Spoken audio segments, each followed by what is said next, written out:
taler I dansk hver dag Ja, i skolen hver dag. i skolen? Så Ja. taler I ikke dansk derhjemme? Nej, det gør jeg ikke. Og du? Jeg taler i skolen dansk, og så taler vi også derhjemme. Min far er dansker, og min mor er tysker, så taler dansk og tysk derhjemme. Og du? Altså, jeg taler meget lidt dansk derhjemme. Det er sådan, nogle gange gør vi det, men for det meste så taler vi tysk. Du ikke taler dansk derhjemme? Ikke rigtigt, nej. Ja. Altså, min far, han arbejder i Danmark, men for det meste så taler vi tysk. Så måske når vi er i Danmark eller på rejse, så taler vi dansk, men hovedsageligt snakker vi tysk. For sender dine forældre dig til en dansk skole? Da jeg var ung, der boede vi i Kiel, men så flyttede vi herhen til Flensborg. Okay, ja. Så boede vi i nærheden af en dansk børnehave. Gik du på dansk børnehave? Det er jo en meget praktisk ting at kunne tale Ja. et andet sprog, og så tænkte mine forældre der, at hvis jeg havde chancen at lære dansk fra at jeg er ung af, så kan jeg også. Og du? Gennem at min far og min mor, de bor i Tyskland begge Ja. to. De arbejder også i Tyskland. Vil de bare holde fast på kulturen, at jeg vokser selvfølgelig, op med den danske kultur, med min fars kultur. Ja. Og så startede jeg bare i dansk børnehave, dansk grundskole og så nu dansk selvfølgelig. Og du?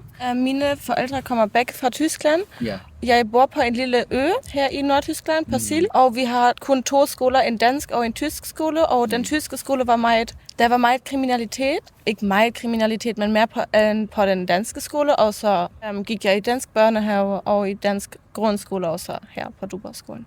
Har du et tysk pas? Ja, det har jeg. Okay. Ingen Ikke dansk dansk. pas, Ingen nej. dansk. Og du? Jeg har også kun tysk pas, ja. Min far har dansk og tysk, men jeg har kun tysk. Men kan du få et tysk pas også? Nej, dansk pas også. Ja, det kan jeg godt. Undskyld. Men Men vil du? det vil jeg sgu godt nok, men jeg har bare ikke så meget tid, og så er det så meget papir og sådan noget. Hvis jeg går til Danmark og studerer eller sådan noget, så... Og du? Har du? Jeg har begge pas, på grund af at min far han arbejdede i Danmark, Okay. så fik jeg også chancen for at have den. Jeg var også 1 år på en dansk efterskole i Danmark, Ja. og derfor må jeg også gerne beholde den, Ja. fordi man skal have boet i Danmark for et tidspunkt, for at også må beholde den danske pas.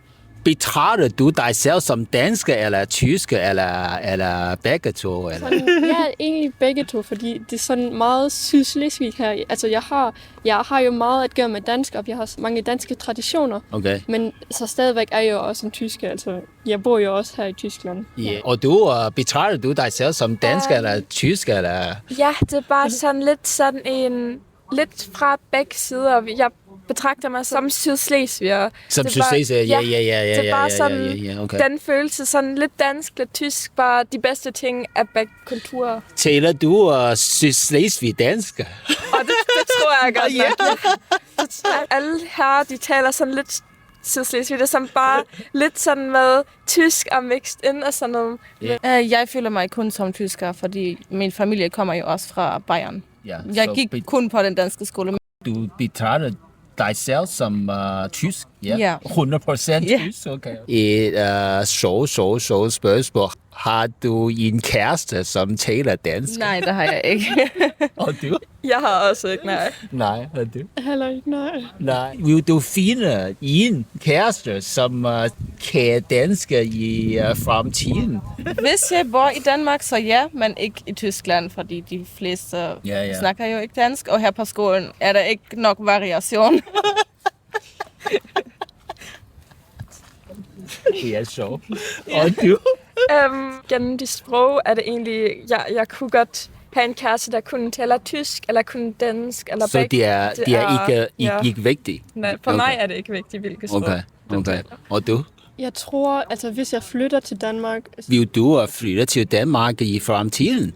jeg har i hvert fald tænkt, hvis jeg gerne vil studere, så vil jeg gerne gøre det i Danmark, fordi man får meget mere understøttelse, når man studerer, og så vil det jo være bedst, hvis min kæreste så også kan leve med mig i Danmark. Ja, Og så okay. er det lidt nødvendigt, at man taler dansk, eller at man for det mindste lærer det på det tidspunkt her. I forhold til videregående uddannelse institutioner i fremtiden, efter at du forlader skolen her, ja. Så vil du gå på universitet i Danmark? Det er den ene ting, jeg har overvejet. Altså, hvis jeg gerne vil studere, så er det i hvert fald i Danmark. Men jeg er lidt usikker endnu, og hvis jeg gerne vil først lave en uddannelse, så kan det være både i Danmark og i Tyskland. Det ved jeg ikke endnu. Okay. Vil du gå på universitet i Danmark i fremtiden? Jeg har ikke rigtig en studiegang, men hvis jeg siger, ja, jeg vil gå på universitet, så er det 100% Danmark. Fordi 100% Danmark? Ja. Og hvorfor foretrækker du Danmark? Fordi vi får mere understøttelse fra de danske universiteter, fra den danske regering. De er bedre end tyske? Ja, i Tyskland er det rigtig dyrt at studere. Ved det dyre? Ja. Men i Tyskland er der ikke rigtig understøttelse, fordi jeg havde engang SU, men fra Tyskland, det hedder BAföG. Men det var 1000 formularer, som jeg skulle underfylde, og så var der ikke rigtig, så jeg har ikke fået mange penge, og i Danmark får man langt mere penge for det, og det er ikke så kompliceret som i Tyskland. Så vil du også læse på universitetet i Danmark? Okay. Bekymrer du dig om de danske sprogs fremtiden i Sydslesvig? Egentlig ikke rigtigt, fordi jeg har følelsen af, at der er mange, der går på en dansk skole her. Altså, der er jo mere danske skoler, som er udbredt her i Flensborg. Sådan, selvom man måske ikke bruger det danske sprog så meget længere, når man er ude af skolen. Hvis man går videre her, hvis man arbejder så i en tysk virksomhed, så har jeg stadigvæk følelsen af, at det er mange, som man møder, de kan stadigvæk sådan tale lidt dansk. Der er også sådan danske traditioner, som vi stadigvæk sådan viderefører, når vi kommer ud af skolen. Og jeg tror egentlig, det er jeg ikke bekymret for, nej. Men på gaden hører ikke jeg dansk, og I kan tale dansk med hinanden? Nej. Tyske? Selvom I kan dansk? Ja, jeg ved ikke. Dengang i folkeskolen var det en pligt at tale med alle dansk, og så kom jeg her til Duborgskolen, og der var ikke en regel, og så gør vi det heller ikke mere, fordi det er jo vores modersmål, tysk. Eller mit. Bekymrer du dig om det danske sprog for fremtiden? Her i Sydslesvig, Ja. det er lidt kompliceret, fordi jeg ved, at på Sild, hvor jeg bor, at den danske skole og den danske mindretal, at det er meget populært, men jeg ved ikke, hvordan det er her rigtigt. Derfor er det lidt svært. Og du? Altså her i omkreds har vi mange små grundskoler, mange danske små grundskoler. Så jeg tror ikke, at det er et rigtigt problem, at der er ikke nok mennesker, der taler dansk her. Her i Flensborg har vi de store årsmøder, vi har meget med kultur i det danske mindretal. Okay. Jeg tror det vokser kun. Vokser? Ja. Okay. Du er meget, meget optimistisk. Ja. Taler I dansk derhjemme? Nej, derhjemme snakker vi tysk. Jeg taler dansk derhjemme. Du? Jeg taler også dansk. Dansk. Og lidt tyrkisk. Jeg er også Tyrkisk? Jeg er også tyrkier. Går I på danske skole? Ja, ikke på Duborgskolen. Ja. Hvor går du på danske skoler? I på tyske skoler? Nej, min mor gik på en dansk skole. Min mor valgte det også, fordi det tyske skolesystem er anderledes, og det danske skolesystem er lidt bedre. Bedre? Synes du, det er bedre? Jeg synes godt. Okay. Og du? Ja, på en dansk skole er der flere fordele til udvikling og din senere karriereveje, og derfor er jeg valgt at gå på en dansk skole. Og taler de forældre tyske? Dansk. Dansk? Ja, dansk. Og du? Min mor havde en dansk far, og på grund af det gik min mor så på en dansk skole, og så senere som min søster, så automatisk selvfølgelig mig. Så kom der den der lille kredsnæv. Vi gik på en dansk skole. Så. Din far? Min far er tyrkisk. Han kom fra Tyrkiet. Okay, og du? Ja, hos mig bare min hele familie på en dansk skole, og det er også bare sendt på en dansk skole. Ja. På hvilken måde de danske skolesystemer er bedre end de tyske? Jeg synes, at i danske skoler er det lidt mere sikkert. Jeg synes, i hvert fald der, hvor jeg bor på før, det var sådan lidt usikkert, altså, fordi der var mange stoffer, som bliver handlet, og så mine forældre synes, det er bedre, hvis jeg går på dansk skole, fordi der er så lærerne er bedre til. Det er også bedre til det fremtid, fordi du kan for eksempel studere eller lave noget i Danmark. Det danske system er også bedre, fordi du kan så senere studere i Danmark, også hvis du har taget danske eksamen i dansk år, og så kan du også få SU, så du får pengene for at studere. Og i Tyskland, hvis man studerer i Tyskland, får man ikke pengene for det. Man kan godt få BAföG, men det er ikke så ofte for BAföG. I er på danske skoler i Fremskov? Ja, jeg gik. Jeg gik også Stuborgskolen, men ikke mere. Ikke mere? Okay. Jeg går stadig, men jeg kommer ikke fra Flensborg. Sidste år er jeg kommet til Flensborg. Jeg bor her på kollegiet nu, og går i Duborgskolen. Duborgskolen, okay. Ja. Men der er kun 2 gymnasier, danske gymnasier i Sydslesvig. Ja. Synes at de er nok danske gymnasier i Sydslesvig?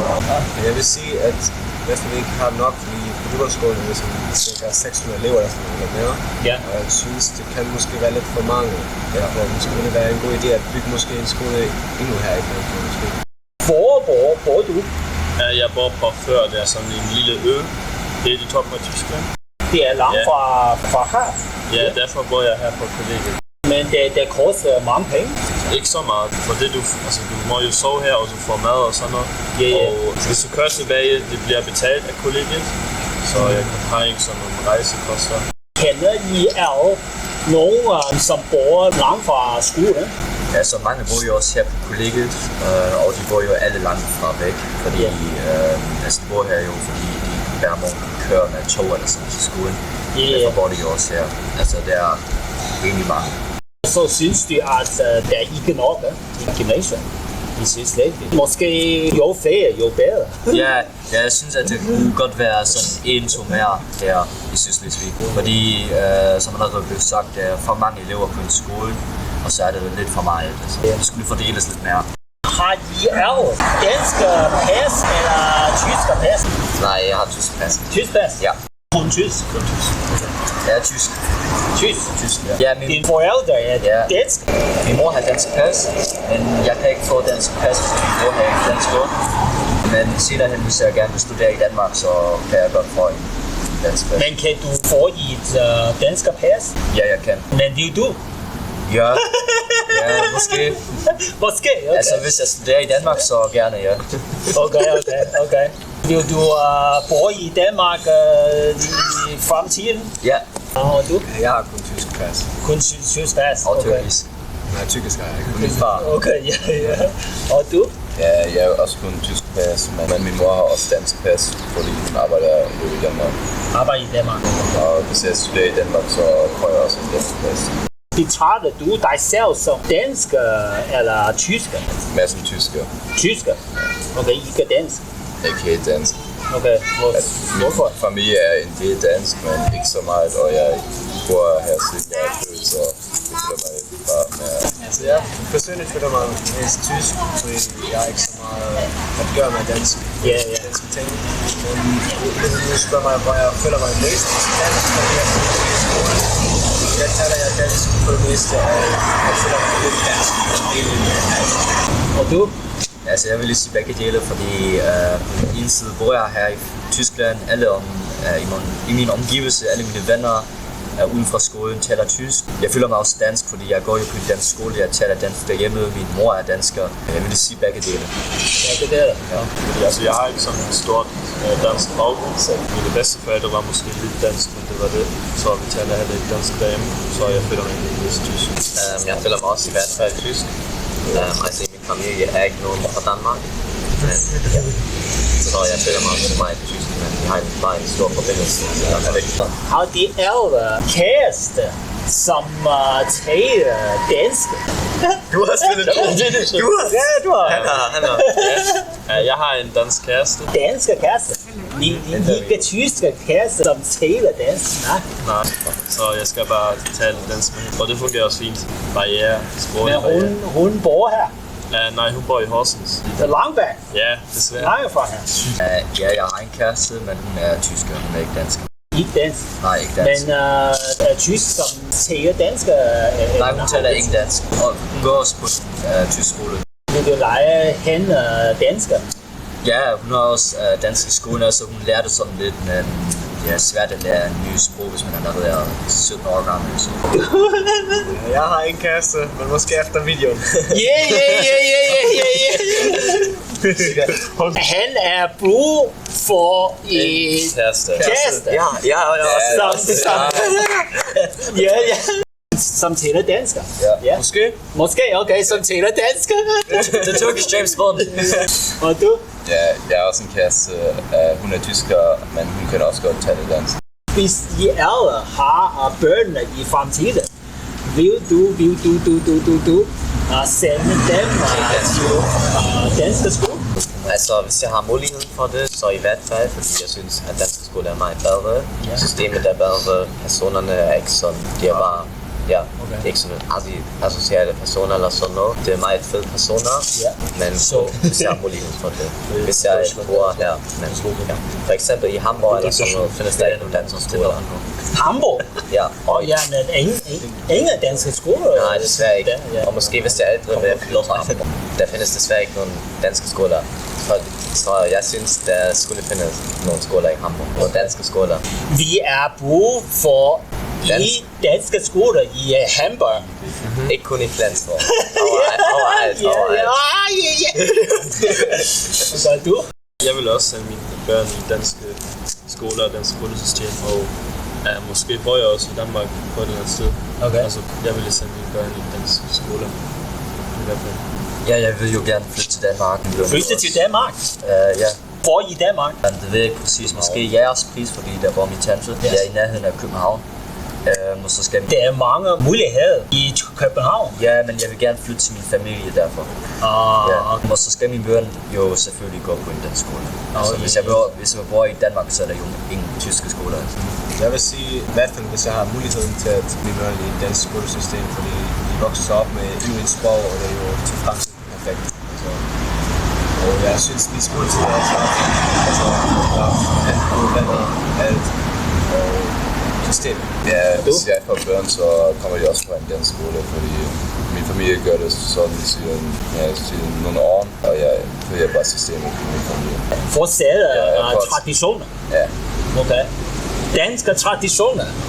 Ja. Okay, det er godt. Bor I her i Frankfurt? Ja. Okay. Okay. Ja, også mig. Okay. Voksede du op med dansk derhjemme? Nej, helt ikke. Nej, jeg har lært det de sidste 2 år. Sidste 2 år? Jeg er tysker, ja. Og du? Jeg er vokset op med dansk. Altså min far er dansker, og jeg har været i dansk børnehave, dansk skole og dansk gymnasie. Okay. Taler du dansk med din far? Ja. Men din mor? Med min mor taler jeg tysk. Taler tysk? Ja. Med dig? Ja. Du taler dansk hver dag? Ja. Ja, hver dag. Ja. Og du? Jeg gør det også, fordi jeg læser i Danmark. Læser i Danmark? Ja. Godt. Okay. Du gik på danske skoler, ja? Og du? Jeg var på en tysk skole mit hele liv, men jeg var på en tysk gymnasie i Danmark. Tysk gymnasie i Danmark? Ja. Okay. Har du et dansk pas? Ja. Kun dansk pas? Nej, jeg har tysk og dansk pas. Dansk. Og du? Jeg har kun en tysk pas. Kun tysk. Føler du dig som dansker eller tysker? Jeg vil sige begge. Altså, jeg synes ikke, at jeg kun føler mig dansk eller kun føler mig tysk. Så jeg vil sige, at jeg føler mig både dansk og tysk. Okay, både tysk og dansk. Du? Jeg synes, jeg føler lidt mere tysk, fordi jeg er vokset op i Tyskland. Har du en kæreste, som taler dansk? Jeg har ikke en kæreste, så... Og vil du få en kæreste i fremtiden, som taler dansk? Det er lige meget med, om det er tysk eller dansk, eller hvor han kommer fra, men ja, det er vigtigt for dig. Det er ikke vigtigt for mig, nej. Okay. Og du? Ja, så min kæreste kommer fra Tyskland, så han taler tysk. Ja. Taler tysk, okay. Ja. Hvis du har børn i fremtiden, vil du sende dem til en dansk skole? Ja, det vil jeg i hvert fald. Fordi Jeg synes, at de danske skoler er bedre end de tyske. Bedre Ja. end tysker? Ja. Og på hvilken måde? Jeg synes, at ved de danske skoler er der ikke så meget pres på børnene. Sådan selve systemet er bare bedre end det tyske, i mine øjne i hvert fald. Og jeg var også meget glad for at gå på en dansk skole, så jeg tror godt, at jeg gerne vil, at mine børn også skal have en dansk skole. Og du? Ja, måske. Måske. Ja. Du ved, at der er 2 gymnasier, danske gymnasier i Sydslesvig. Ja. Ja, AP Møller, ja. Ja. Og du bor og skole her. Synes du, at der er nok danske gymnasier i Sydslesvig? Jeg synes, at 2 i hvert fald er meget, for jeg ved ikke, hvor mange der kender de danske gymnasier. Jeg synes også, at vi har jo mest danskere her i Sydslesvig. Yeah. Jeg tror nok, der kunne være nogle flere, men jeg synes i hvert fald, at 2 er fint. Jeg kender i hvert fald ikke så mange, som går på de danske skoler, men der kunne godt være nogle flere. Hvis man bor i, for eksempel i Husum, Ja. der er langt væk fra Slesvig by eller Framsborg. Ja. Hvad synes du? Ja, der kunne godt være i Husum måske. Altså sådan lidt mere, at man fordeler dem bedre i Sydslesvig sådan lidt. Hvad synes du? Jeg synes, det er okay, men det kunne godt være mere. Ja. Studerer i Duborg? Ja, vi studerer her. Ja. Yes, det gør vi. Det gør vi. Ja, det gør jeg. Jeg gør også. Voksede du op med dansk derhjemme? Ja, vi voksede op med dansk derhjemme. Med dansk derhjemme? Med dansk derhjemme fra min mor. Ja. Okay, og din far? Min far kan ikke dansk. På tysk? Okay, og du? Begge mine forældre er dansk, så derfor har jeg kun talt dansk hjemme. Altså jeg har en mor og en far, som også har været i mindretallet, så det har været sådan en blanding, så dansk og tysk både. Okay. Altså min far han er dansker, men min mor ikke, og jeg har også været, jeg har været i det danske system siden børnehaven. Hos mig var min oldemor, hun var dansker og boede også i Danmark. Det gjorde min mormor også. Ja, lidt dansker kan man sige, og vi snakker også lidt dansk derhjemme. Lige dansk derhjemme? Din far, din mor, I ikke taler dansk? Jo, min mor hun taler dansk, og min far han gør også lidt, men ikke så meget. Taler du dansk hver dag? Ja, jeg taler dansk hver dag her i skolen, og så når jeg snakker med mine venner med Christian og sådan noget, fordi de kun taler dansk. Ja, jeg taler også dansk i skolen, og i hverdagen også generelt. I hvert fald, jeg bruger det også hele tiden. Ja, jeg bruger det også meget. Om weekenden ikke så meget, men det er mere i skolen primært. Jeg snakker også meget dansk, altså både i skolen og også hvis man er på ferie i Danmark eller sådan noget, så taler man selvfølgelig også dansk. Det er en ret stor fordel, vi har, at vi bor i Tyskland og kan tale både dansk og tysk. Men folk får tale dansk med hinanden, tysk med hinanden, hvorfor? Nej, fordi vi næsten alle voksede op med tysk derhjemme, for det meste, altså de meste af os taler næsten kun tysk derhjemme, og derfor taler vi også sådan, for det meste tysk med hinanden under hinanden. Men du sagde, at du voksede op både på dansk og tysk, så dansk derhjemme også? Altså jeg kunne forestille mig, at vi bor jo i Tyskland, og så har man også ofte venner, som ikke er en del af mindretallet. At man så derfor taler tysk sammen, fordi så kan alle forstå det. Okay. Ja. Okay. Har du mange venner, som taler dansk? Jo. Jeg har venner både nord og syd. Men flere på tysk? Ja, det vil jeg nok sige. Ja.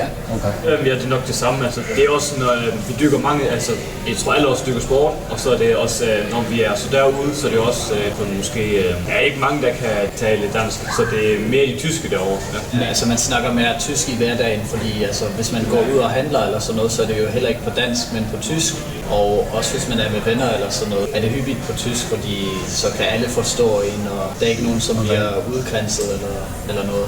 Har I dansk pas eller tysk pas eller både? Jeg har kun tysk pas, jeg har ikke dansk pas. Kun tysk? Jeg har dansk pas. Dansk pas? Okay. Ja, jeg har begge dele. Begge dele? Okay. Altså jeg har kun et tysk pas, men jeg prøver at få SU på grund af min far, så jeg har et CPR nu, men ikke et dansk pas. Men kan du få i danske pas? Jeg tror ikke, men måske bidrage SU fra den danske stat, men det er jo lidt andet ting. Men du kan? Ja. Nej, jeg kan ikke. Min mor er halvdansker. Halvdansker? Ja, men hun bor ikke i Danmark, så jeg kan ikke få et. Har hun dansk pas eller ikke? Jeg tror, hun er begge dele, men jeg er ikke sikker. Det er din mor! Det ved Jeg har kun tysk. Okay. Men jeg prøver på at få en dansk, og man kan få, man kan få en dansk pas, hvis familiemedlemmer i den 4. generation har boet i Danmark eller er dansk, så kan man godt ansøge en dansk pas. Du får i dansk pas i fremtiden? Ja. Okay, godt. Betragter du dig selv som dansk eller tysk? Lidt som begge dele med mere tysker i hvert fald. Tysker? Ja. Okay. Jeg er lidt til samme som Jorge, jeg er bare lidt mere dansk end tysk, vil jeg sige. Mere dansk? Ja. Okay. Altså jeg vil sige begge dele, og det er ofte alt efter hvor man er. Altså når jeg er i Tyskland, så er jeg dansker, når jeg er i Danmark, så er jeg ham den tysker. Sådan vil det være. Altså jeg føler mig bare som en tysker, der kan snakke dansk. Så jeg er ikke så meget med i de danske hej. Ja, jeg føler mig også mere som en tysker, fordi man bor jo i Tyskland, og man blev født i Tyskland og sådan noget, så det er lidt mere tysk, end man er dansker i hvert fald. Mere tysk? Ja. Okay, end dansk? Ja. Har du kæreste, som taler dansk? Jeg har ikke kæreste, der taler dansk. Så taler du dansk med næsten kun tysk, men nogle gange, når vi sådan i offentligheden og sådan, så taler vi også dansk med hinanden, så ikke alle forstår os. Min kæreste taler både dansk og tysk, men de er også lidt forskellige for os. Altså vi taler for det meste dansk, men nogle gange taler vi også tysk sammen. Ja, forhåbentlig snart, så har jeg en kæreste, og vi taler tysk med hinanden, men vi taler både dansk og tysk begge to. Jeg har en kæreste sådan 6-7 år, og så hun går her på skole, men hun er også tysker, så vi taler egentlig kun tysk med hinanden. Kun tysk? Okay. Ja, jeg havde en kæreste, som var dansker, eller... Som var dansker, okay. Ikke mere? Nej. Okay. Hendes familie, hun der bor i Danmark. Okay.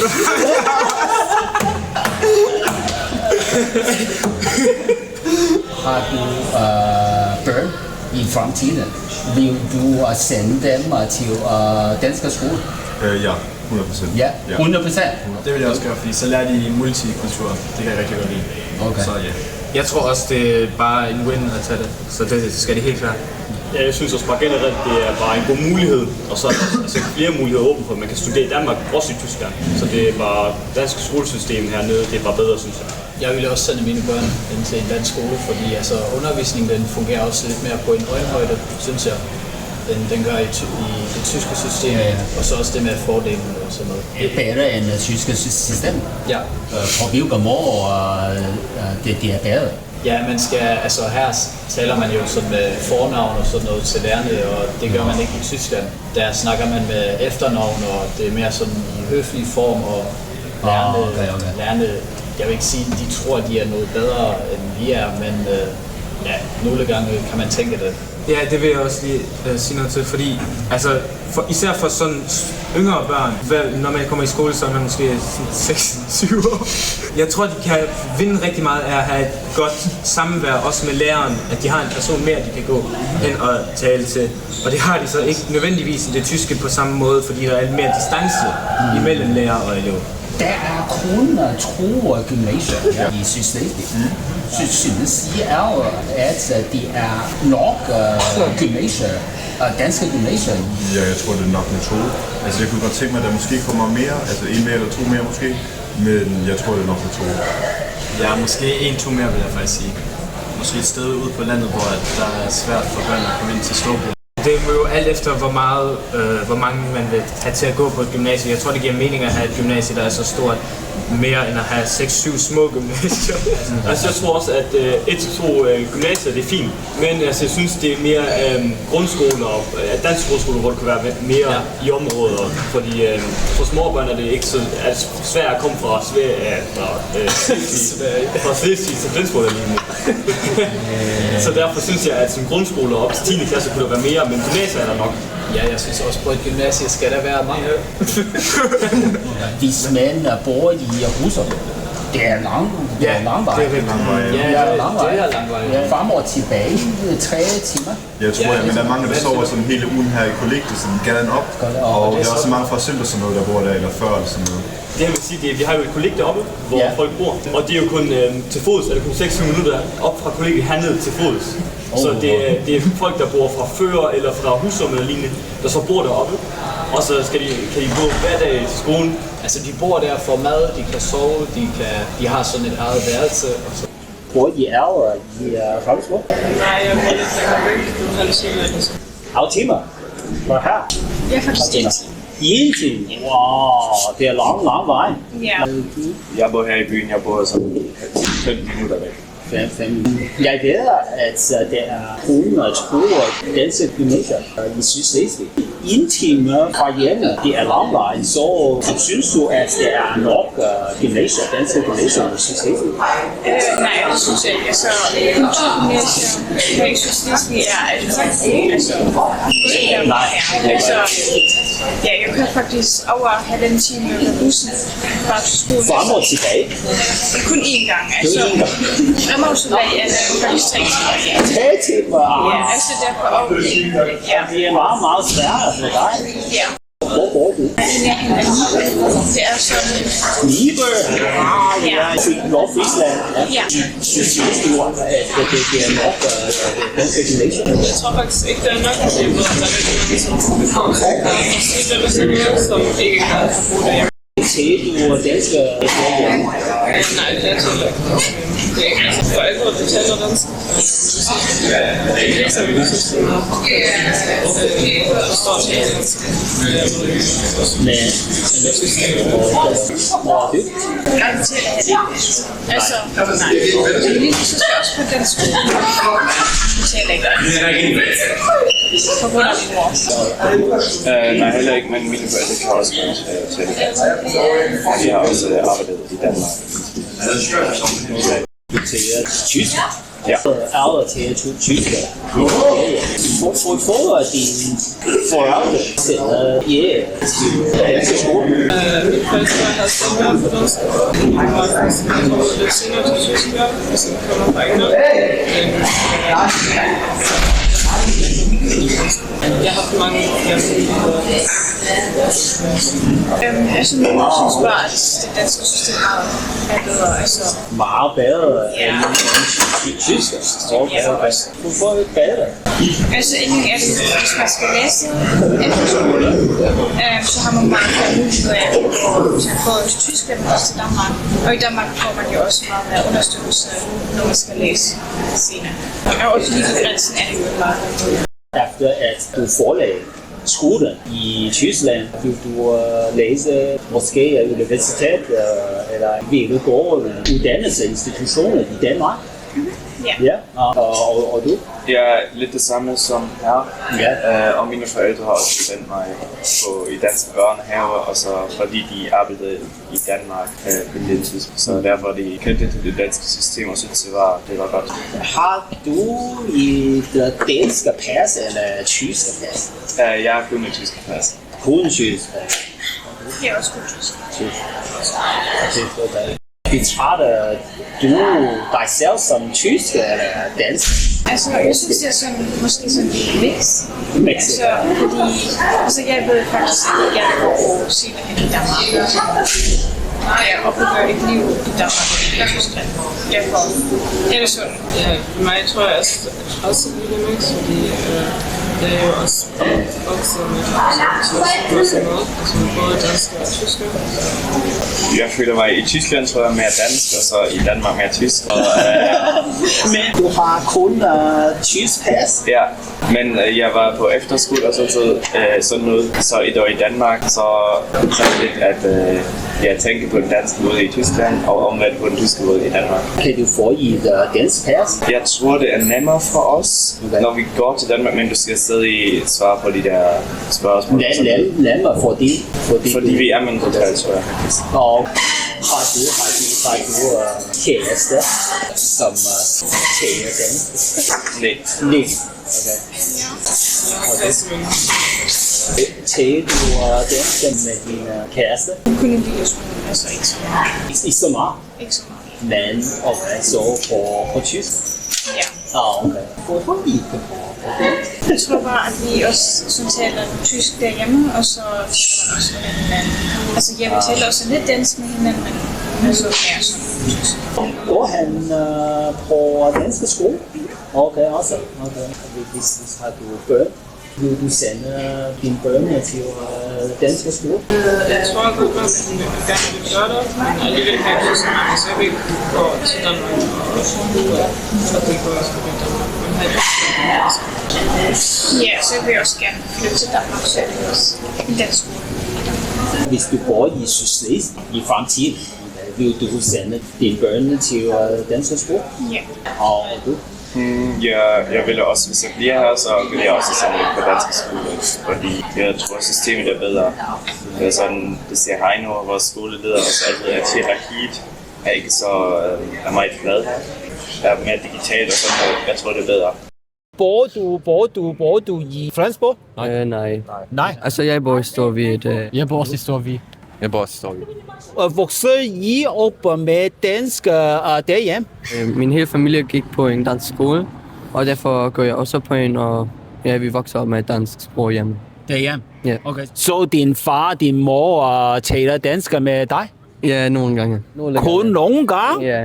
For I ikke er altid? Fordi vi snakker mest tysk hjemme, og ja. Snakker tysk hjemme? Ja, nogle gange dansk. Nogle gange dansk, okay. Og du? Min far blev vokset op i en familie, hvor de kun har snakket dansk. Og så blev jeg også tæt på en dansk skole, og mine søskende også. Og nogle gange, når jeg er alene hjemme med far, snakker vi kun dansk. Okay. Nogle gange dansk? Ja. For mig er det sådan, at min familie ikke snakker dansk. Kun min far. Kun din far? Kun min far. Okay. Fordi min mor gad ikke. Jeg er på dansk skole på grund af, at jeg kan studere i Danmark, hvis jeg vil. Taler du dansk med din far? Ja, nogle gange. Ja, okay. Nogle gange? Nogle gange. Kun nogle gange? Kun nogle gange. Okay. Altid taler dansk? Hvorfor ikke? Det kommer an på. Går du på danske skoler? Ja. Ja, også? Jeg går på Ladelund ungdomsskole. Jeg er ikke længere. Jeg er i uddannelse nu. Har I danske pas? Nej. Danske pas? Nej. Tysk. Nej. Deutsch. Tysk pas.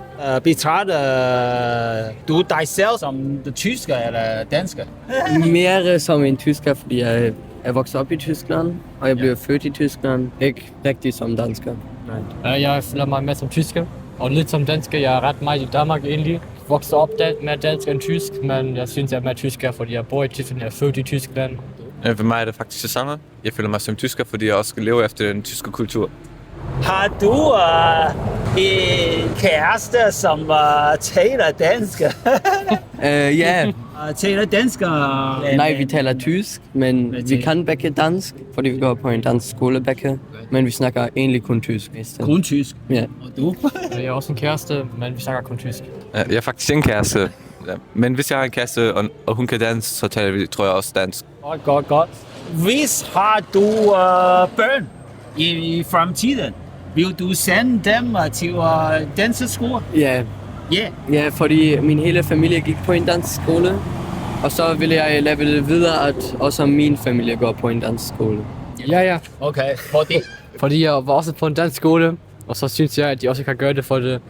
Når du har 9. klasse afslutning, er det bedre end en tysk afslutning. Ja, mig er det faktisk det samme. Jeg var også sendt på dansk skole, kun til på grund af, at de kan studere i Danmark. Eller ja, det er faktisk ret smart at tale dansk op her i Flensborg, fordi der er faktisk ret mange danskere her. Taler I med hinanden dansk? Nogle gange. Det kommer faktisk an på, hvis vi måske er med mange venner, og vi vil tale lidt private, så taler vi dansk, fordi hvis sådan det eneste, som taler dansk, så er vi lidt privat. Ja, okay, sagt privat, ja, okay. Taler tysk med hinanden? For det meste, ja. Ja, okay. Der er kulturgymnasier i Sydslesvig, nemlig AP Møller og Duborg Skole. Synes du, at der er nok gymnasier?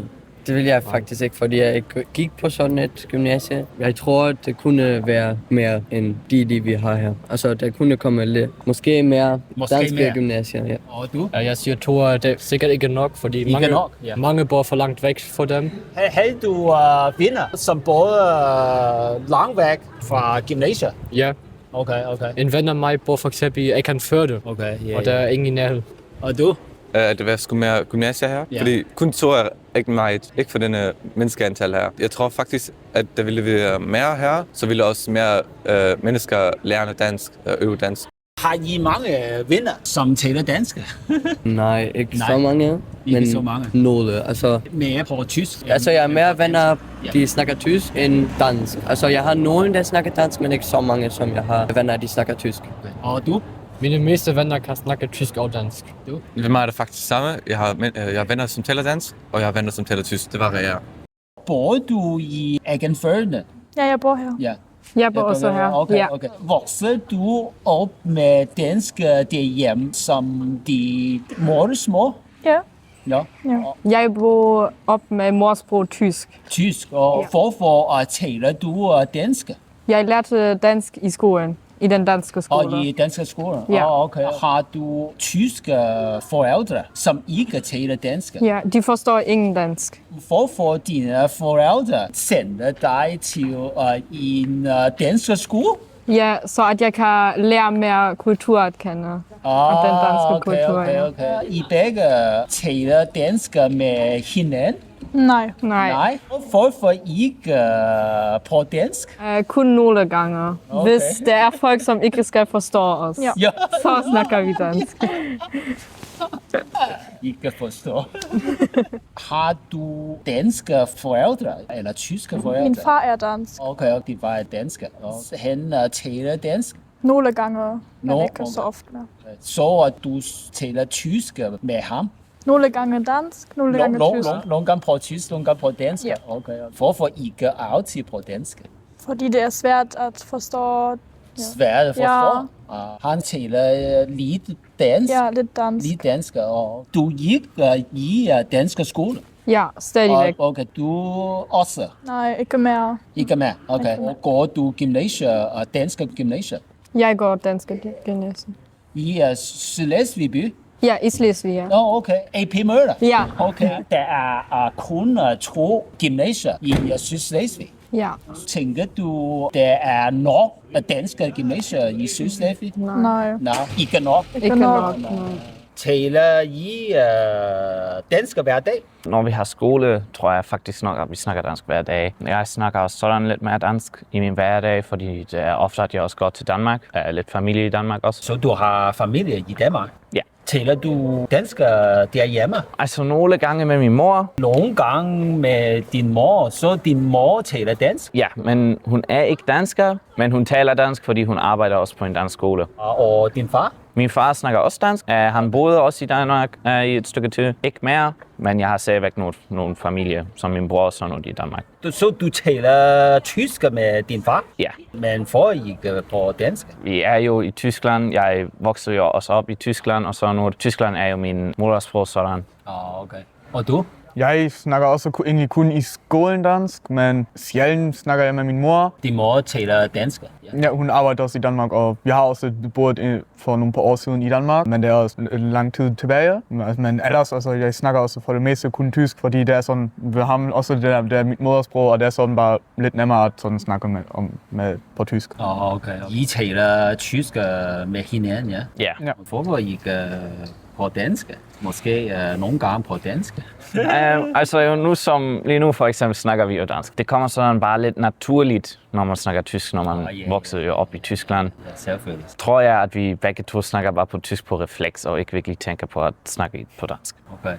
Har I mange venner, som taler dansk og kommer fra danske familie, eller har dansk baggrund? Altså, jeg har nogle venner. En af mine venner, han bor i Kruså, for eksempel. Men jeg ville sige, at de fleste af mine venner også bor i Tyskland. Okay, og du? Jeg har en ven, hvor hans familie også er dansk. Altså, de er sådan helt dansk. Men altså, de bor her i Tyskland, og han er også på denne skole her. Men fordi de er dansk, sådan, der snakker de også sådan derhjemme meget dansk, og deres hele familie snakker på dansk. Men jeg snakker mest tysk med ham, fordi jeg tror nok, at han sådan også ikke har hele tiden lyst til at snakke dansk, og det er bare sådan, at han også siger, kan bare snakke tysk. Har du et tysk pas? Ja. Hvad med dansk? Nej. Nej, ikke fordi altså, jeg boede siden 13 år i Tyskland, og jeg er aldrig i Danmark, og derfor har jeg ikke virkelig brug for det. Men du boede i Danmark ja, det var mange år? Fra sådan, da jeg blev født til jeg var 3 og så 3 år? Ja, 3 år. 3 år, okay. Så flyttede vi til Tyskland, og så var det bare sådan. Og har du et tysk pas? Jeg har en tysk pas, men der var også et stykke tid, hvor min far har boet i Danmark. Der var jeg så også, jeg boede i alt, tror jeg, sådan 2 år måske i Danmark. Så betragter du dig selv som tysker? Så jeg betragter mig selv som tysker, fordi jeg blev født i Tyskland. Jeg har levet det fleste af mit liv i Tyskland. Ja, så jeg vil nu ikke sige, at jeg er dansker. Og du? Ja, jeg vil også sådan med at sige, at jeg er tysker, fordi jeg har nu ikke virkelig meget at gøre med det danske kultur. Altså, jeg bor i Tyskland, snakker for det meste tysk, og det er bare sådan, at jeg bare går på dansk skole og snakker der dansk, men derhjemme er det ikke så virkelig noget med dansk. Lytter I til dansk musik ofte? Altså, der er nogle sådan lidt, jeg ved ikke helt, om det er dansk sange, men der er nogle, som jeg lytter til. For eksempel, jeg ved ikke helt, om det er dansk, men den er kaldet For Evigt fra Volbeat. Jeg kan godt lide den sang, for eksempel, men der er ikke så meget dansk musik i min playlist. Og du? Jeg er sådan for det generelle sådan, hører ikke virkelig sådan tysk eller dansk musik. Jeg hører bare for det meste engelsk musik. Og vil I gå på universitet eller videregående uddannelsesinstitution i Danmark efter at I forlader skolen her i Sydslesvig? Altså, når jeg er færdig her med mit abitur, så vil jeg gerne studere i Danmark. Jeg har tænkt måske i Aarhus, og så vil jeg studere astrofysik eller sådan noget. Og så vil jeg lave mit bachelor der, og så håber jeg at måske har penge så til at lave mit master i Amerika. Hvorfor ikke i Tyskland? Jeg synes bare, at i Tyskland er det, hvis du nu tænker på sådan gode universiteter, så er de fleste sådan England eller Amerika. Men det er også meget gode universitet i Tyskland. Jeg føles ikke sådan trænget til at lave mit hele skoleliv i Tyskland. Jeg vil gerne lave mit universitet i et andet land, fordi det kan så måske, jeg ved ikke om det er ret eller sådan noget, så betyder det måske også, at jeg er i stand til at arbejde internationalt. Og du? Altså, jeg har ikke virkelig overvejet meget, hvad jeg gør efter mit abitur. Jeg kunne jo godt gå til Danmark og studere der eller udvide min skolegang, fordi jeg kan også det sprog. Ja, det er bare sådan noget, som jeg måske kunne lave i fremtiden, men jeg ved det ikke endnu.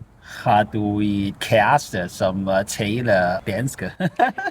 Altså, jeg har ikke en kæreste lige nu. Vi vil finde en, som kan dansk. De fleste af de kærester, som jeg har haft, de kunne dansk. Jeg synes, det er ikke så vigtigt, at min kæreste ville snakke dansk, eller hvad for noget. Og du? Ja, jeg har også ikke en kæreste. Jeg er egentlig ligegyldig, men om hun snakker dansk eller ikke, fordi sådan, jeg selv føler mig også sådan lidt mere bedre med at snakke tysk, fordi det er sådan mit modersprog. Jeg har ikke virkelig et problem, hvis hun bliver snakket det eller ikke. Du har dansk baggrund, ja. Du har dansk baggrund også. Så bekymrer du dig om det danske sprogs fremtiden i Sydslesvig? Altså, jeg tror, at sådan nu her som skoler som her, der er også et dansk gymnasium her. Jeg tror, at den danske sprog her i Sydslesvig ikke virkelig vil dø ud, fordi der er jo måske også nogle fra Danmark, som kommer jo her til Sydslesvig, og jeg tror derfor er det også vigtigt, at de fleste personer i Sydslesvig måske kan snakke lidt dansk eller forstår det. Jeg er ikke virkelig bekymret over fremtiden for dansk her. Men uden for skolen, der er ingen, som taler dansk på gaden, for eksempel. Jo. Med hinanden. For eksempel, du ikke taler dansk med ham, selvom I begge to taler dansk. Altså, nogle gange, når man går hernede i byen i Flensborg, så ser man eller hører man også, at der er personer, som snakker dansk med hinanden. Altså, jeg vil ikke sige, at der kun er her på skolen. Okay. Det findes også andre steder. Og du er bekymret, du? Altså ikke virkelig bekymret for det danske sprog her i Sydslesvig, fordi mange personer her, som kan snakke dansk, men de snakker bare som lige også sådan, at de snakker tysk med deres venner, fordi de måske ikke kan dansk, eller de føler bare sig med tilpas med at snakke på tysk. Jeg er ikke virkelig bekymret for det, og mange er også engageret for at lære det danske sprog, fordi det er jo her sådan ved den danske grænse, og derfor at de måske har sådan en fremtid i Danmark. Voksede du op med dansk derhjemme som dit modersmål? Nej, jeg var i børnehaven, også i en dansk børnehave, ja. Min mor snakker også dansk, men jeg har først rigtig lært det, hvor jeg kom i skolen.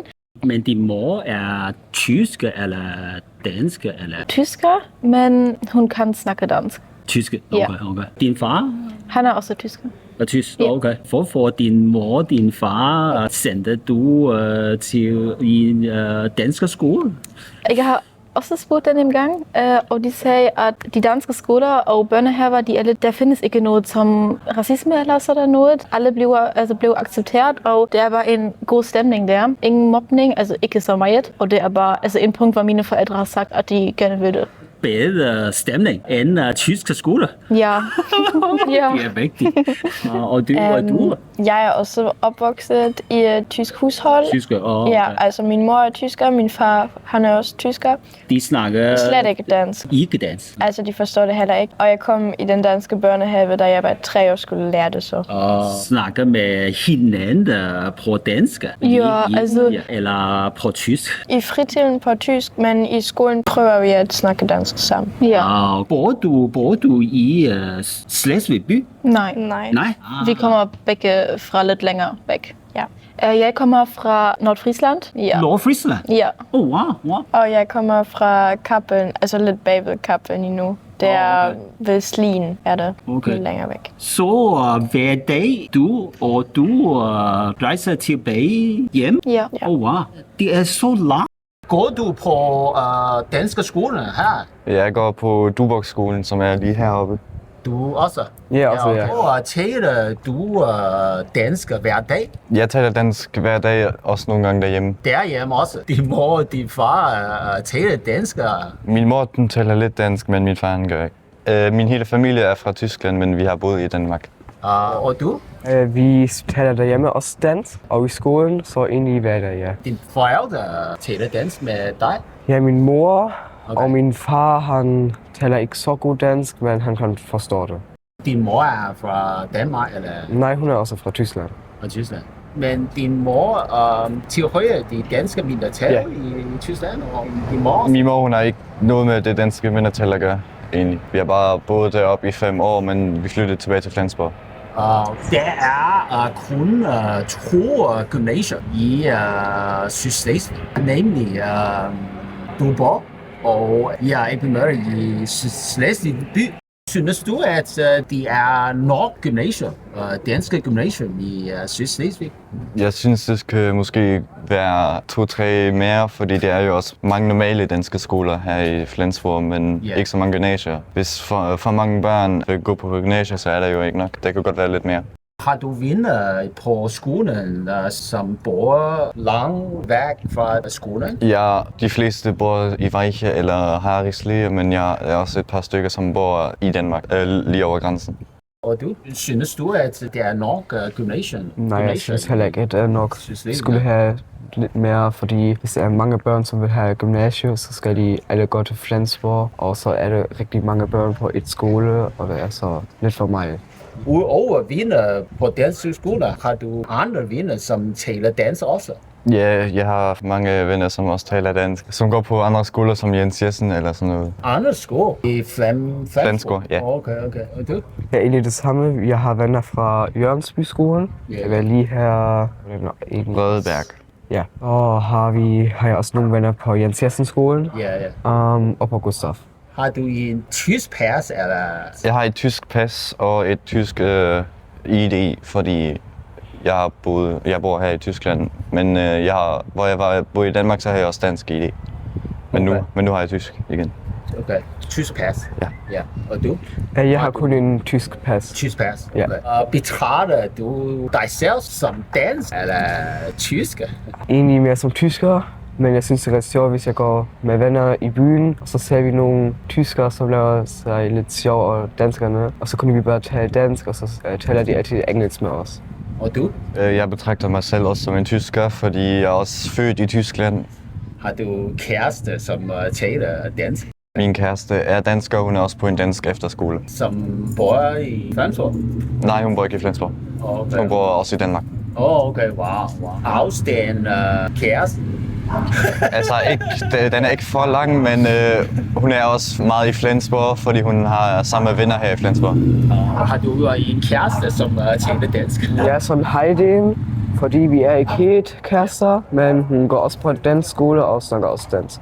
I fremtiden har I børn. Vil I sende dem til en dansk skole eller tysk skole? Eller? Jeg tænker lidt, det kommer ind på, om jeg flytter til Danmark, eller jeg flytter lidt længere væk fra Flensborg, måske til en anden by, hvor der ikke er så meget med dansk, og så vil jeg nok sende den til tysk. Men hvis jeg bliver i Flensborg, så vil jeg måske sende den i dansk børnehave og dansk skole osv. Og fordi? Jeg har næsten snakket dansk hele mit liv. Jeg vil godt lide, hvis mine børn de gør det samme. Hvis de ikke kan lide det på en dansk skole, hvis de vil sætte den på tysk. Fordi du vil fortsætte den danske tradition? Ja, jeg vil gerne fortsætte den lille danske tradition i min familie. Ja, godt. Og du? Hvis jeg har børn, så vil jeg egentlig bo mere som langs grænsen, fordi vi har mange byer her, som har også dansk skole her. For eksempel i Niby eller Læk, der har vi også dansk skole, og så vil jeg sende mine børn også på en dansk skole, men hvis de ikke vil det, så vil jeg også sige, at de kan gå på en tysk skole. Ja. Lytter I til dansk musik og radio ofte? Ja, fordi jeg kører også meget til Danmark. Jeg har et hus i Danmark stadig, hvor vi er meget i ferie, og så lytter vi selvfølgelig til dansk radio. Men også nogle gange, når vi er ude med nogle venner, som også er dansk, så lytter vi også til danske sange. Og du? Hvis vi kører til Danmark, til vores feriehus, så hører vi altid også dansk radio. Og nogle gange derhjemme hører vi også sangs, for eksempel fra Kim Larsen. Taler I tysk med hinanden? Begge dele. Nogle gange taler vi tysk, nogle gange taler vi dansk. Okay. Taler du dansk hver dag? Ja, jeg taler dansk hver dag. Er du fra Danmark, eller? Altså mine forældre, de er halvt dansk og halvt tysk, så vi taler begge dele. Så din mor? Dansk og tysk. Begge mine forældre er halv-halv. Din mor, din far også? Ja. Så har du et tyske pas eller det danske pas? Jeg har begge dele. Jeg har dansk og tysk pas. Okay. Ja. Så betragter du dig selv som tysker eller dansker? Det er svært at finde ud af, hvad man er, men altså, det er lidt midt imellem. Men lige nu, så vil jeg sige mere dansk. Du føler dig som dansk? Ja. Ikke tysk? Ikke så meget, nej. Ikke så meget? Lidt, men ikke så meget. Lidt, men okay. Men du har et tysk pas? Ja. Går du på danske skoler? Ja, okay, du går på skolen. Ja, okay. Har du en kæreste, som taler dansk også? Nej, jeg har ikke en kæreste. Vil du finde en kæreste i fremtiden, som taler dansk? Altså, det kunne da være rart, ja. Men er de vigtige for dig? Ja, på en måde er det, ja. Okay. Har du mange venner, som taler dansk? Ja, mange. Mange, okay. I fremtiden, har du børn? Vil du sende dem til dansk skole? Ja, jeg vil gerne bo i Danmark, så... Og bo i Danmark? Ja. Okay. Så måske efter at du forlader skolen her i Sydslesvig, du vil fortsætte din uddannelse i Danmark? Okay. På universitet i Danmark? Okay. Som dansker, bekymrer du dig om det danske sprogs fremtid i Sydslesvig? Ja, fordi jeg kan godt mærke, at der er mange, der måske ikke snakker helt så godt dansk længere. Og det er jo mega ærgerligt, men det er vist det er noget, der er vigtigt at lære. Bekymrer mig. Okay. Du synes, at det danske sprog er blevet mindre og mindre synligt?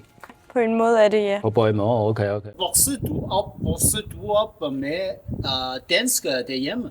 Nej, jeg har først lært dansk i børnehaven, fordi min mor hun er tysk, og begge mine forældre de er tysk, og de besluttede så for, at jeg skulle gå på dansk skole og sendte mig derfor på en dansk børnehave. Og så bagefter kom jeg ind i det danske system. Okay, så din mor og din far er tysk? Ja. Og du? Min far er dansker, så jeg bor nogle gange også i Danmark. Du taler dansk med din far? Ja, at min far bor i Danmark. Jeg taler også dansk med min far derhjemme. Med din mor på tysk? Ja, kun på tysk. Hun kan ikke dansk. Taler du dansk hver dag? Altså, jeg taler nærmest ikke noget dansk, kun med mine venner, men de fleste af dem, de taler også tysk. Jeg hørte, at I begge snakker tysk med hinanden. Ja. Ikke dansk. Hvorfor ikke? Hvorfor taler vi ikke dansk? Jeg tror, det er nemmere for os at tale tysk, end det er dansk. Måske er det derfor. Du taler dansk med din far. Ja.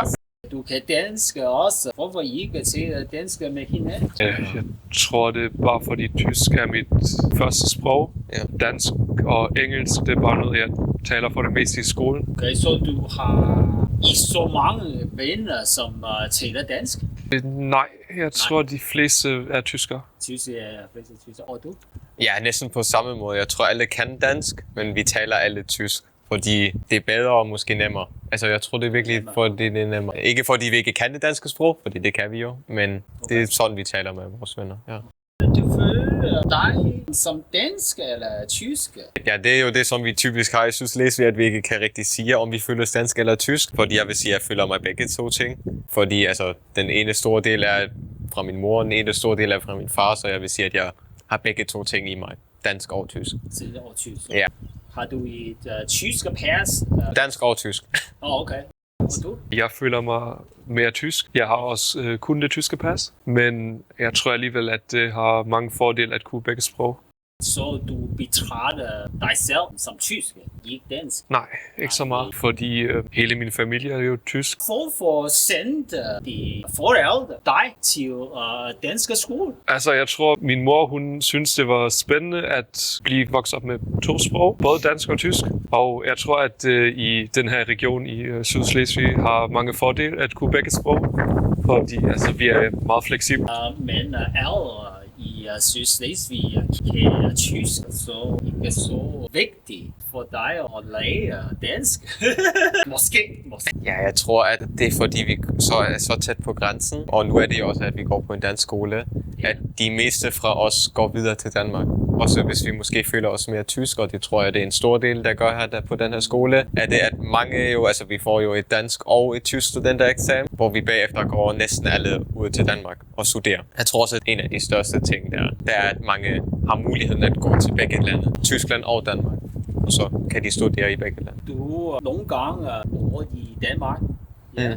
Ja, du rejser til Danmark ofte. Vi spiller nogle gange paddle i Danmark. Min familie har nogle venner i Danmark. Nogle gange besøger vi dem, men... Man taler tysk derovre, eller nej, dansk? Altså for det meste dansk derovre. Der er mange mennesker i Nord-Slesvig, taler tysk også. Så mange kender jeg ikke, der kender tysk. Min far, han bor i Padborg, og hele hans gade, der kan ikke en eneste tysk. Jeg synes, det er altid lidt svært, at det er jo tit, vi siger, når vi kommer her i Sydslesvig, så kan vi begge 2 sprog. Men hvis vi går over grænsen, så er det for det meste kun, at de taler deres egen modersprog. Synes jeg personligt. Har du kæreste, som taler dansk?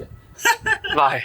Og du? Nej, jeg har også ikke. Du har en far, som er dansk, så er det vigtigt for dig at få en kæreste, som taler dansk med dig i fremtiden? Det er et godt spørgsmål.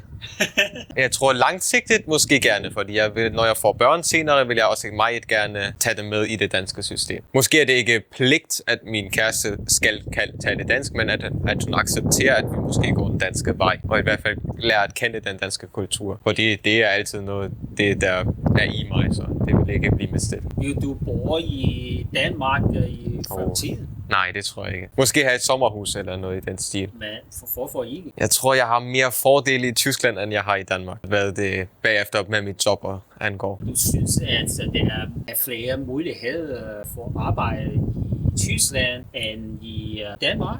For mit job, ja. Altså, jeg vil gerne blive pilot, og der er det meget nemmere at være det i Tyskland end i Danmark. Og i Danmark har vi kun 2-3 lufthavne, der er store nok, Billund og København. Og i Tyskland er der så store muligheder. Næsten hver stor by. Og du? Jeg tror ikke, jeg kommer til at bo i Danmark. Jeg føler mig mere tysk, og tror, den tyske kultur passer lidt bedre til mig. Ja. Men det danske sprog er vigtigt. Måske. Ja. Især her i regionen, hvis man vil finde arbejde, så kan det være fordel at kunne begge sprog. Altså dansk, tysk og engelsk. 3 sprog.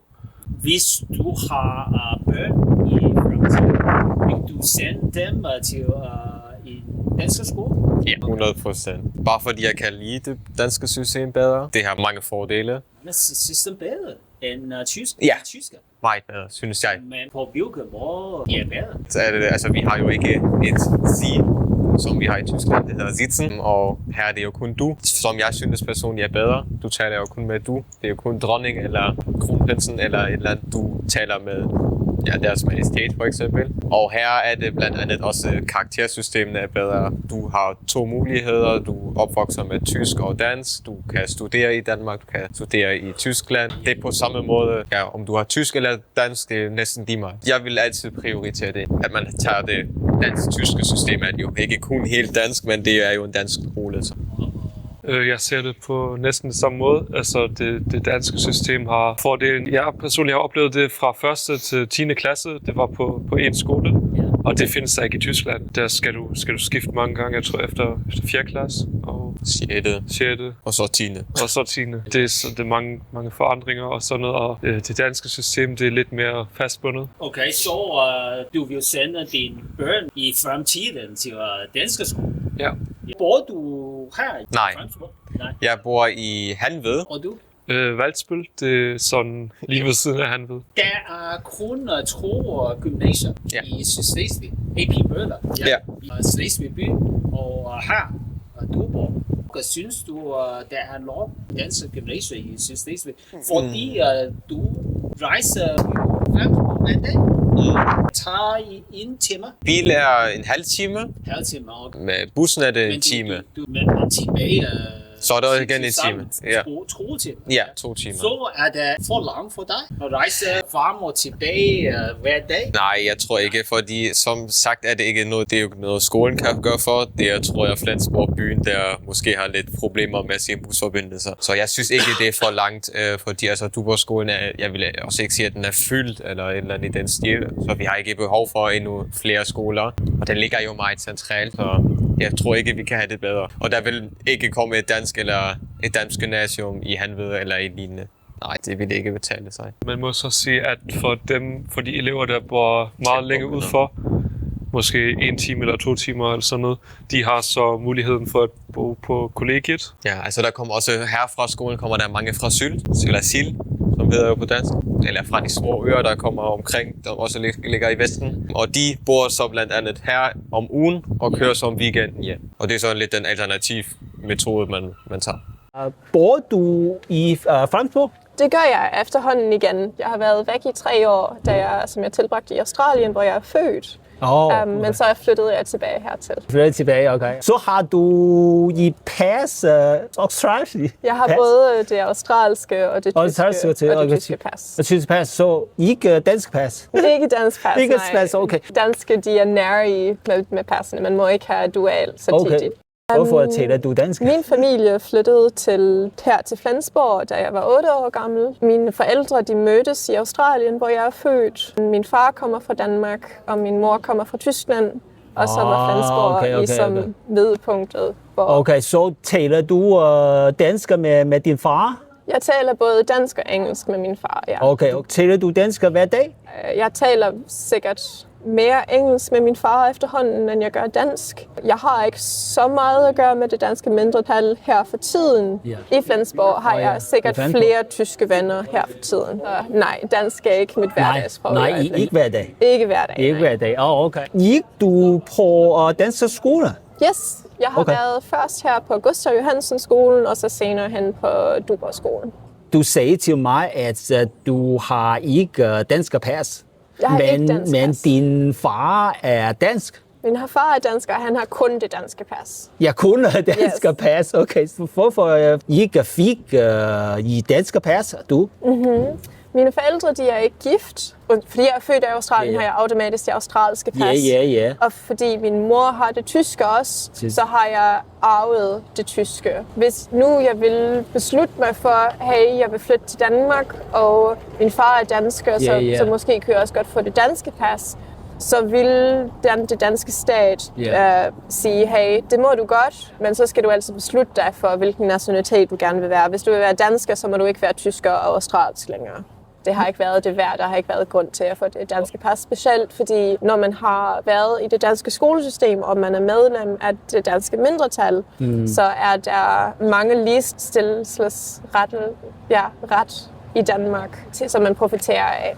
Har du en kæreste, som taler dansk? Det har jeg faktisk. Okay. Han er tysker, men han har studeret i Danmark for at blive lærer. Så vi taler selvfølgelig mere tysk, fordi vi bor i Tyskland, og tysk er hans modersmål. Måske nogle gange taler du dansk med ham? Med ham, ja. For the fun of it. Så gør vi. Nogle gange, ja? Okay. Har du børn? Børn, nej. Okay. Ikke endnu. Hvis du har børn i fremtiden, vil du sende dem til danske skoler? Det kommer selvfølgelig meget an på, hvor jeg vil være i verden, så det kan jeg ikke beslutte lige her for tiden. Men absolut, så vil jeg sørge for, at de vokser op med det danske sprog, fordi det simpelthen er en gave at kunne vokse op flersproget. Betragter du dig selv dansk, eller tysk, eller svensk? Jeg betragter mig som en blanding af det hele. Okay. Altså, jeg er hverken fuldstændig det ene, eller fuldstændig det andet. Altså, min nationalitet er nemlig den, at jeg er dansk, australsk, tysk. 3 identiteter. Tre nationaliteter. En fod lidt i hver nationalitet. Uden at have begge fødder i hverken den ene. Mennesker som dig er ikke mange. Ja. Tysk, dansk, vi er jo i mindretallet. Ja, meget interessant. Bor du i Ekenfør? Ja, det gør jeg. Ja, okay. Voksede du op med dansk derhjemme som dit morsmål? Det gjorde jeg. Min mor og far taler begge to dansk. Din mor taler dansk? Ja. Din far taler dansk også? Ja. Har du forældre, som er dansk eller tyske? Dansker. Og så du taler dansk hver dag med din familie? Ja. Okay. Udover derhjemme, taler du dansk i andre steder? Ja, jeg går på dansk skole. På dansk skole? Slesvig by? Ja. Og gymnasier? Ja, netop på gymnasiet. AP Møller? Ja, det er der. Det er 2 gymnasier i Sydslesvig. Ja. Synes du, at der er nok gymnasier i Sydslesvig? Jeg synes, der godt kunne være plads til endnu et. I for eksempel nærheden af Rendsburg. Der kunne der godt have været brug for endnu en, for eksempel fordi der også har brug for danske skoler dernede. Selvom de begynder jo at lukke flere danske skoler. De har lukket 2 allerede. Nu er det kun de store, der er tilbage, sådan set. Når man er færdig i Ekenfør, så skal man helt til Slesvig, og det er rigtig langt om morgenen. Vil du gå på universitetet i Danmark efter at du forlader skole i Sydslesvig? Efter jeg er færdig med student, så kunne jeg godt overveje at tage et sabbatår. Det gør mange danskere. Så tager man 1 år fri og arbejder. Derefter kunne jeg godt tænke mig at studere på universitet i Odense nok. Wow. Ja. Bor du i Sydslesvig? Ja. Hvor i Sydslesvig bor du? Her i Ekenfør bor jeg. Ekenfør, okay.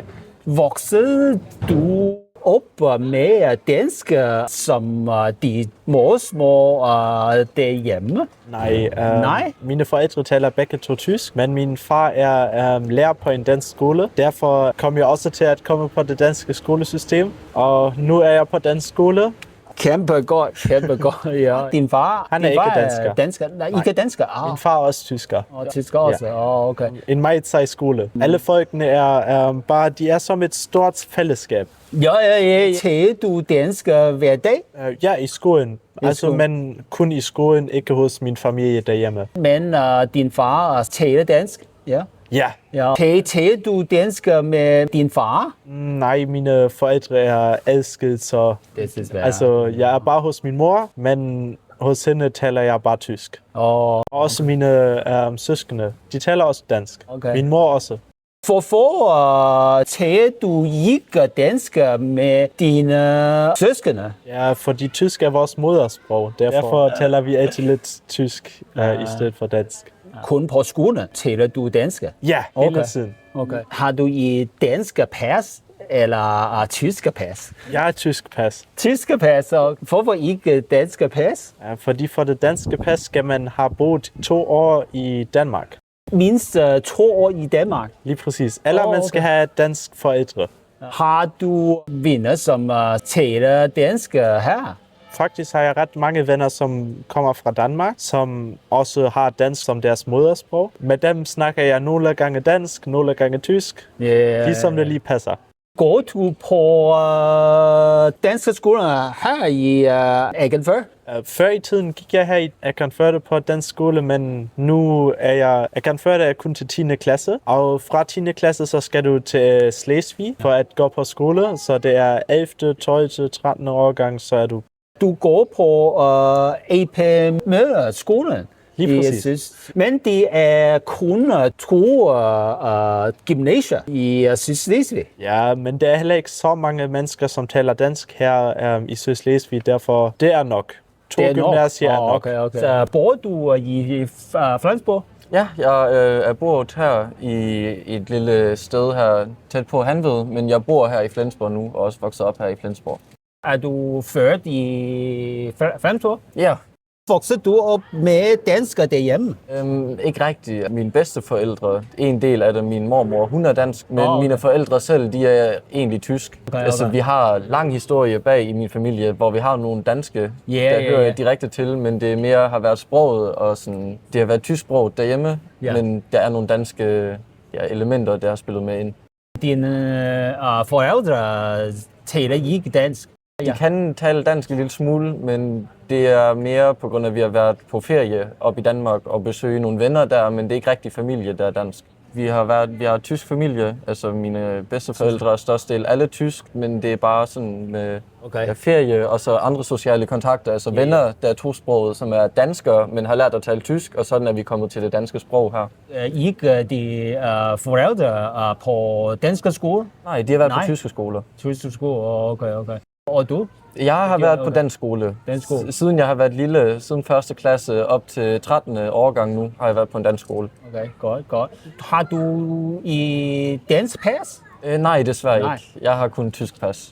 Betragter du dig selv som danske eller tyske? Jeg er tysk statsborger, men der er i hvert fald en del, der føles dansk. Altså, jeg er vokset op med sproget, jeg er vokset op med kulturen og det hele, så der er en del i mig, som der siger, jeg er dansk, men det tyske overviger. Taler du dansk hver dag? Nej, ikke længere. Da jeg har gået til skole, det er lidt længere siden nu, 2-3 år, men da jeg var til skole, der var det hver dag. Men du taler dansk meget, meget godt. Ja, mange tak. Altså, siden jeg har været lille, er jeg vokset op med dansk først i skolen og så meget med venner. Jeg har haft gode venner, der har været danskere, som der er tiltrukket her til Flensborg. Så altid, når jeg har været hos dem, så var det kun dansk hele tiden. Har du mange venner, som taler dansk? Nogle fra før, der har været lille, altså sådan gamle venner, men størstedelen... Gamle venner. Fra Danmark eller her? Flensborg? De er fra Danmark, de er tiltrukket her til Flensborg, men nu er de trukket tilbage til Danmark igen. Man ser dem ikke så ofte. Okay. Så har du venner, som er fra de danske mindretal i Sydslesvig? Det er jo lidt sådan et spørgsmål, hvad man definerer som at være dansk mindretal i Sydslesvig. Altså jeg selv tilhører jo også mindretallet, fordi jeg har været i det system, om det er motion eller uddannelse, det har alt været i et dansk mindretalssystem. Så man har i hvert fald venner, altså mange fra den tid, også fra skolen af, har vi haft mange danskere eller danske familier, der har boet her i Flensborg, så der er meget mindretal. Har du en kæreste, som taler dansk? Ja. Og hun kan også tale dansk. Hun har også dansk pas, faktisk. Hun har 2 pas, dobbelt statsborgerskab. Hun er tysk og dansk. Taler du dansk med hende? Nej, det er egentlig kun tysk. Hvorfor ikke? Vi bor her, og det er sådan hverdagssprog. Også på arbejde er det altid tysk, så det er sjældent, at man bruger det danske sprog. Arbejder du her i Flensborg? Ja, jeg tager en uddannelse her i Flensborg. Okay. Har du nogle kunder eller medarbejdere, som taler dansk? Altså, vi har det nogle gange, at fordi man er i Flensborg, har man ofte virksomheder, der kommer fra Danmark, der arbejder sammen med os, og så er det ofte meget praktikabelt, at jeg kan tale dansk. Fordi så har du også oftest nogen, de prøver at tale tysk, som der kommer fra Danmark, men de er ikke så godt til det. Så jeg bruger det danske sprog i hvert fald også på arbejde. Men de fleste, der tilhører mindretallet her, som man møder, der kan tale dansk, de kan også tale tysk. Det meste foregår på tysk alligevel. Så har du medarbejdere, som taler dansk med dig også? Ja, jeg har en kollega. Han taler dansk primært. Han kan også tysk. Han vil hellere prøve at tale tysk, men nogle gange foregår det på dansk. Kun nogle gange på dansk? Ja, det er på grund af, at alle andre rundt om os taler tysk. Han prøver hellere at tale tysk, før vi starter at tale dansk. Men... Hvis du har børn i fremtiden, vil du sende dem til en dansk skole? Ja, det tror jeg nok. Ja, okay. For at se dem traditioner. Danske traditioner. Ja, det er danske tradition, men også selve uddannelsessystemet, der er bare bedre. Altså, det begynder jo på det tyske, at man altid har sitzen, at man altid siger sie og nicht du, og på dansk er alt altid per du. Altså, det er mere på øjenhøjde. Det danske, det føles bare mere familiært, så jeg vil altid sende mine børn, hvis jeg skulle have nogen på dansk skole.